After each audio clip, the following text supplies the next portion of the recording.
You're listening to the Coach's Journey podcast, exposing the struggles and celebrating the successes in the life of coaches who are action takers and creating authentic impact in today's world.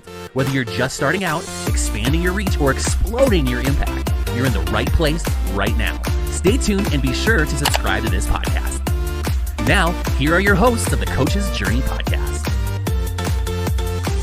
Step 2, as Daniel said, is doing your research and due diligence. Really understand what it is that you are committing to and what you're getting yourself into. And again, this is going to be based on the amount that you do this is going to be based on the level of investment, whatever, if it's time or financial investment that you're making. Because we all are familiar with the idea of analysis paralysis. That is not what we're proposing. You know, if there is a $97 webinar that's going to help you learn how to more effectively run Facebook ads, should you take a week to consider whether that's really in your best interest or not? $97 a week's worth. It depends. It depends. Maybe. But what if that webinar, or what if it wasn't a webinar? What if it was a 3-day workshop? Well, then maybe 3 days or a week does matter, because that's 3 days. If you're going to really get the most value out of that 3 days, you got to set aside 3 days, which is a significant time investment. But if it's just $97 and an hour, that's a different level than if it's maybe $1,000 in 3 days or whatever. So just recognize, don't overthink it. Don't spend too much time, depending on, you know, if it's a low investment. But if it's a high investment, the higher it is, make sure you've done your due diligence. I love that. And what might be some of the kinds of due diligence, Daniel? So let me ask you. It depends. So we're talking about marketing today. So right, it's like we're talking about marketing strategy, right? Yes. Go ahead, Sherry. You can ask and we can talk about I was just going to ask, I know you kind of jokingly have talked about some of the investments you've made around your coaching business that maybe ended up not being the greatest. What kind of due diligence would have been helpful for you to make in those situations that maybe? Okay, so what I failed to do something. So I'm thinking of this one. It was like a $20,000 purchase. It was like me and my wife had just gotten married, and I was like, "Oh, I really want to buy this $20,000 program," and she's like, "What?" Because we weren't fully financially integrated yet, and she was like really scared about that. And rightfully so. I should have listened to her more, but I was still in my mind frame like, "Oh, this is the thing. I need this thing. This is gonna solve the problem."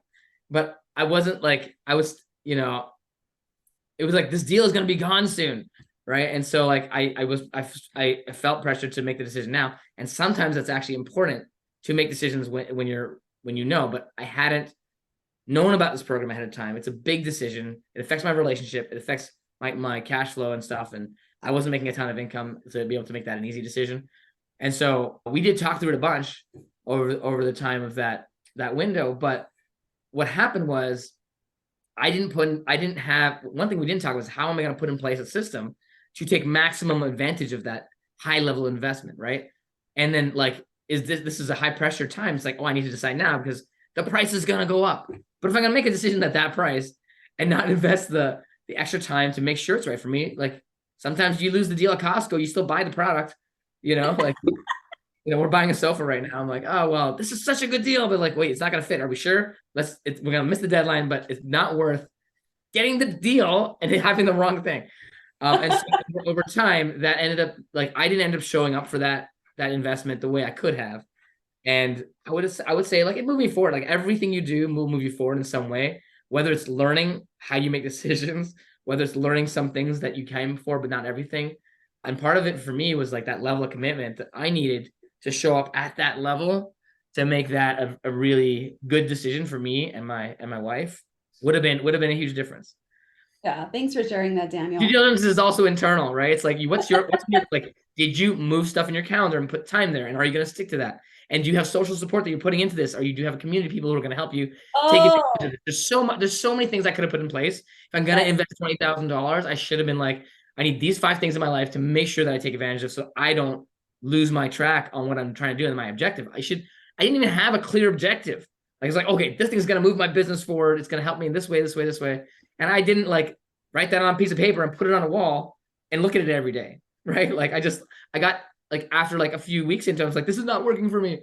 it was like half of it was internal, right? And half of it probably wasn't the appropriate right product for me. And you actually also brought up now step 3. So step 1 is pause. Step 2 is research and due diligence. And step 3 is probably the most important, because if you have that in place, the other 2 are going to be more likely to happen. And step 3 is have the specific and proper support around that. So, and support in coaching marketing is probably going to be other coaches and people in the marketing space that understand coaching and marketing, being able to have access to them and asking them, does this kind of thing work for you? Are you doing this? What are some of the pitfalls you've seen? What are some of the challenges you've seen? Because that's part of your due diligence. And it's also gives you an opportunity, will force you to pause so that you can go ask questions. But that support is not any support. And this is huge. I spend a lot of time in the real estate investing space, and almost any investor will tell you there are people in their support network, and I use air quotes on that, support network, that discourage them from investing because they don't understand it. So when you're getting support as a coach, particularly around marketing, you need to seek out the coaches and the communities and the support networks that understand coaching and the marketing in the coaching space. Yeah, I love that. And let's build on that a little more, because it's not only do you need that support socially, but it's when you have a chat, like no matter what you do in marketing, it's not going to be, oh, this is the secret easy button that solves it. It's going to be like, you need to put some energy into it over time. And you need to understand how it fits you and to adapt. And you need to figure out, like, as we said at the beginning, is this actually working really slowly, or is it not working at all? Is it the wrong thing? And so sometimes the only way is to get yourself out of your own head and talk to other people who are trying things. And like one of the things I love about Coaching Mastery community, people are posting constantly in our groups, saying like, hey, I'm doing this. What do you guys think? Like our pro members are talking to each other, and we're learning from them sometimes, and they're learning from us sometimes. And so being able to say like, oh, I have a live session coming up about marketing with other coaches who are trying this in the field, people both ahead of me and at my level and behind me that I can help. Like, this is going to be a really valuable source of information to help you realize like, oh, this strategy is totally not going to work.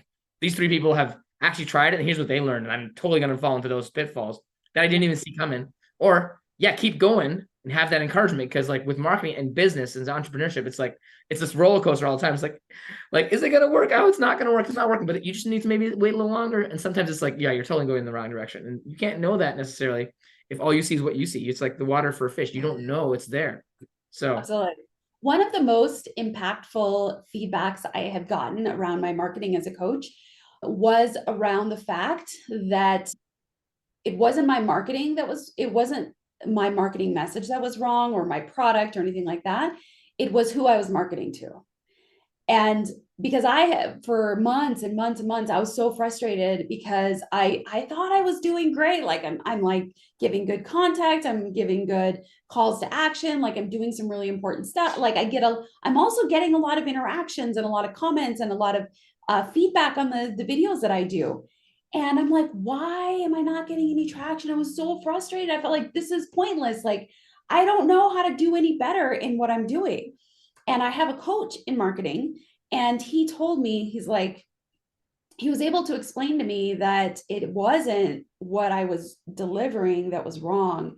It's the fact that the platform I'm on and the friends that I'm connected to, they're not my ideal clients. And that was the problem, not the fact that I wasn't doing enough or saying the right things or having the right content. So for me, that was an epiphany, because I like was crying at times because I'm so frustrated about, I'm like, why is this not working? What's wrong with me? But it wasn't me. It was my audience. It was a misfit with my audience. So it's those specific things that, unless you have an opportunity to talk with people that understand and that have experience, I would have stayed stuck and thinking something was wrong with me and at what I was saying, rather than being a misfit with the audience. You're listening to the Coach's Journey podcast.